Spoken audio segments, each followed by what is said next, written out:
The next principle, the third principle, is attitude/accountability. Attitude is a big component of leadership. All of us have worked with someone or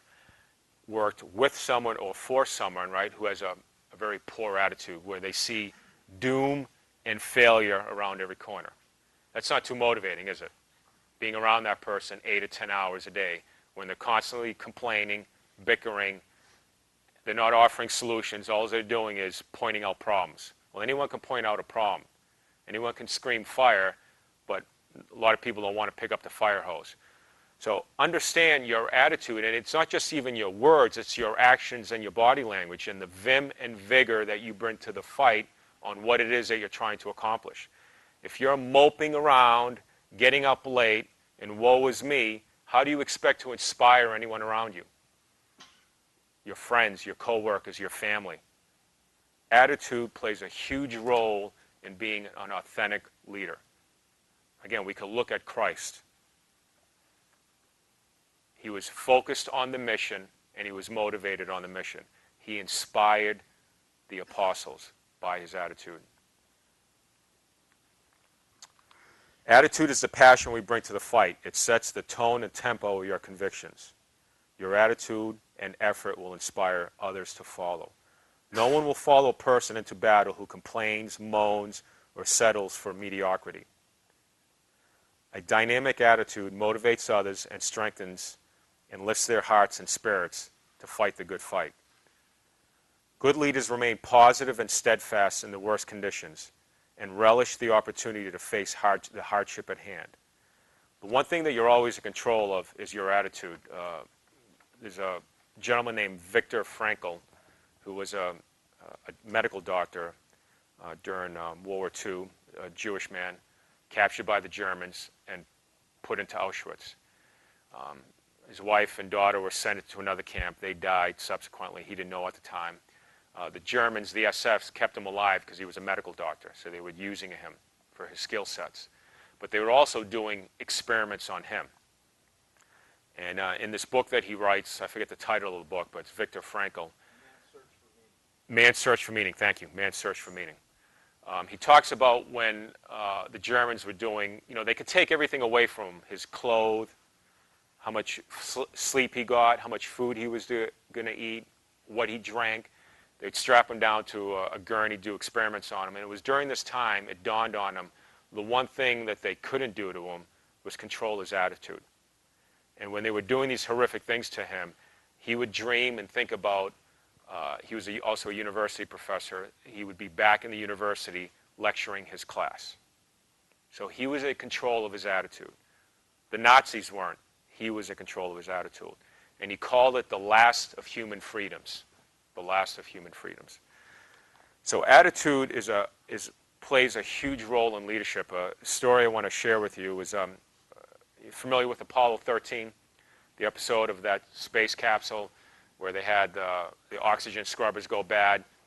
They had 3 astronauts up there that they thought they were getting ready to lose. Not only did they think they were getting ready to lose, NASA executives started meeting and were talking about strategizing how they're going to unfold this to the American public. So their mind was already made up. Those guys were written off. They're going to die. We need a game plan how we're going to present this to the American public. Gene Kranz, right, was played by Ed Harris in the movie. Gene Kranz, the guy with the high and tight blonde hair and the vest with all the pins on it. Here's these NASA executives complaining about how they're going to lose these astronauts and, what are we going to say? And Gene Kranz roared back. He's like, gentlemen, failure is not an option. And we always heard that quote, failure is not an option. So he's bringing this attitude of failure is not an option. We're going to bring these men back. There's another quote that he states, this will be our finest hour, is what he told them.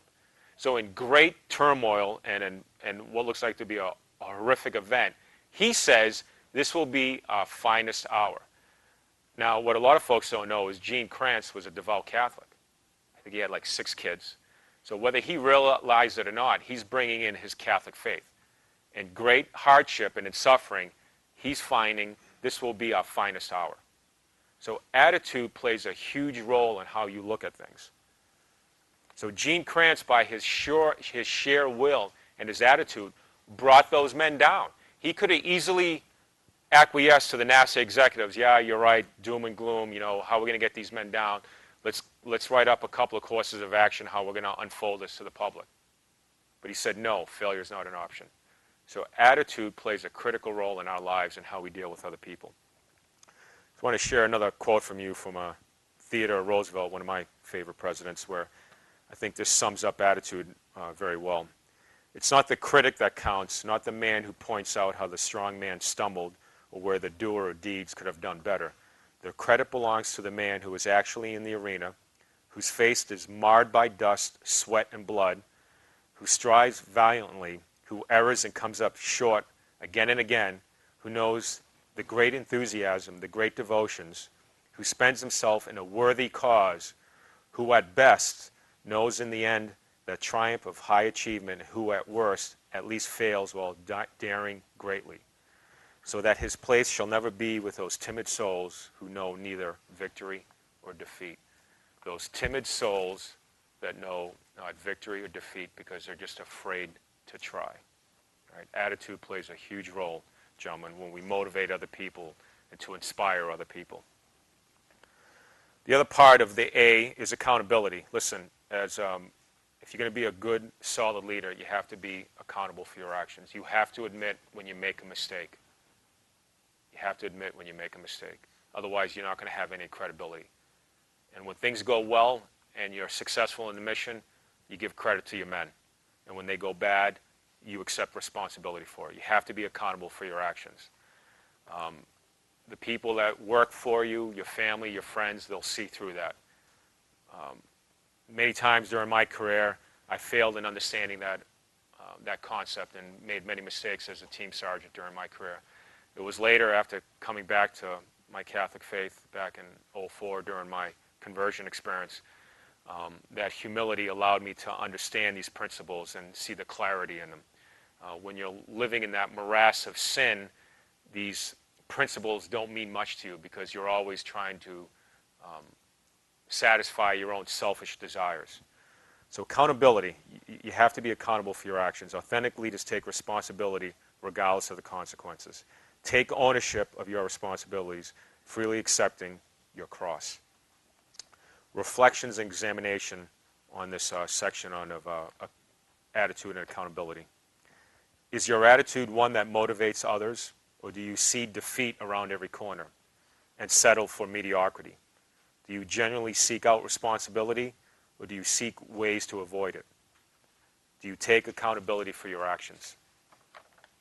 I'm going to end with a prayer.